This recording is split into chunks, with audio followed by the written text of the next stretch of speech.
As a Muslim, I feel proud যে আজকের যে ওয়েস্টার্ন সিভিলাইজেশন তার যে নলেজের বেস, এই বেস মূলত মুসলমানদের হাত ধরে আসছে। মুসলমানরা দুনিয়ার সকল নলেজকে আরবিতে ট্রান্সলেশন করছেন, সেই অ্যারাবিক ইংরেজিতে ট্রান্সলেশন হয়েছে, তারপর ইউরোপের কাছে গেছে। আসসালামু আলাইকুম ওয়া রাহমাতুল্লাহি ওয়া বারাকাতুহু। আলহামদুলিল্লাহ রাব্বিল আলামিন।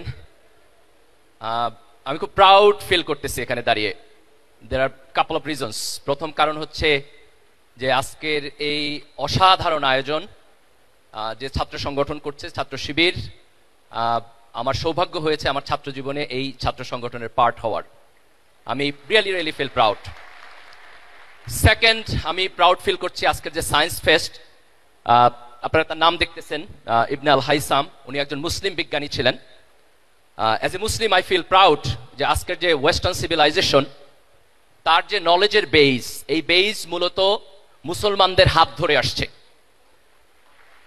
মুসলমানরা দুনিয়ার সকল নলেজকে আরবিতে ট্রান্সলেশন করছেন, সেই অ্যারাবিক ইংরেজিতে ট্রান্সলেশন হয়েছে, তারপর ইউরোপের কাছে গেছে। এই যে মুসলমানদের কন্ট্রিবিউশন, আমরা একক না, আমাদের আগে অন্যরা কন্ট্রিবিউশন করছে, but we are part of that trajectory. So that's a point I feel proud. And third, the most important and final, যে আজকে তোমরা যারা এখানে আসছো, ইয়াং মাইন্ড, ইয়াং সায়েন্টিস্ট, যাদের চোখে আমি স্বপ্ন দেখি, যারা বাংলাদেশকে, যারা মুসলিম উম্মাকে আগামী দিনে নেতৃত্ব দেবে ইনশাআল্লাহ। আজকে আমরা যে মডার্ন ওয়ার্ল্ডে বসবাস করছি, এখানে সায়েন্স এবং টেকনোলজি এক্সট্রাঅর্ডিনারি ভূমিকা পালন করতেছে। আমরা যদি হিস্টোরিক্যালি দেখি, 1800 সালের একেবারে শেষের দিকে খুব ব্রেক থ্রু একটা ইনভেনশন হয়েছে, যে মানুষ সর্বপ্রথম কিভাবে ভ্যাকসিন আবিষ্কার করতে হয় সেটা শিখেছে। স্মল পক্সের ভ্যাকসিন 1796 দিকে একজন ব্রিটিশ ভদ্রলোক আবিষ্কার করেছেন। এটা খুব সারপ্রাইজিং, আজকের দুনিয়াতে কোথাও স্মল পক্স নাই। কিন্তু if you go 17th century Europe, প্রতি বছর প্রায় 400,000 পিপল স্মল পক্সে মারা যেত। ব্রিটিশরা যখন আমেরিকাতে কলোনি করছে, আমেরিকার যারা নেটিভ লোক ছিল তাদের ওইখানে স্মল পক্স ছিল না, ব্রিটিশদের কারণে তারা ইনফেক্টেড হয়েছে এবং ম্যাসিভলি সেখানে লোক মারা গেছে। আজকের দুনিয়াতে এই প্রবলেম আমরা সলভ করে ফেলেছি। এটা সায়েন্স এবং টেকনোলজির ডেভেলপমেন্ট।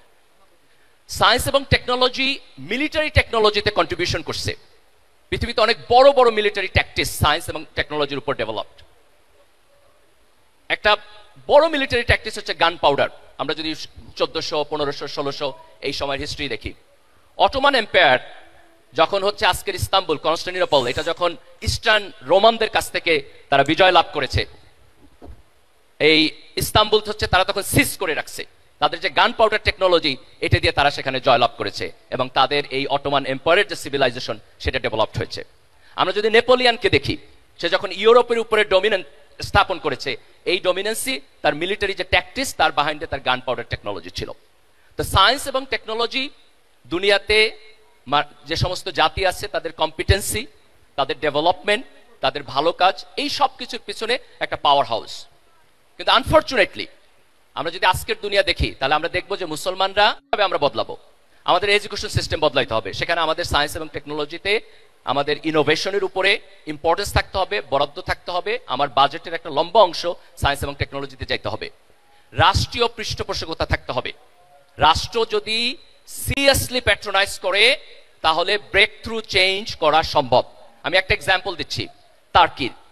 2000 সালে টার্কির যে মিলিটারি ইন্ডাস্ট্রি, তার 80% তারা ইম্পোর্ট করতে হবে, সেটি ইউরোপিয়ান সিভিলাইজেশনের চাইতে বেটার হবে ইনশাআল্লাহ।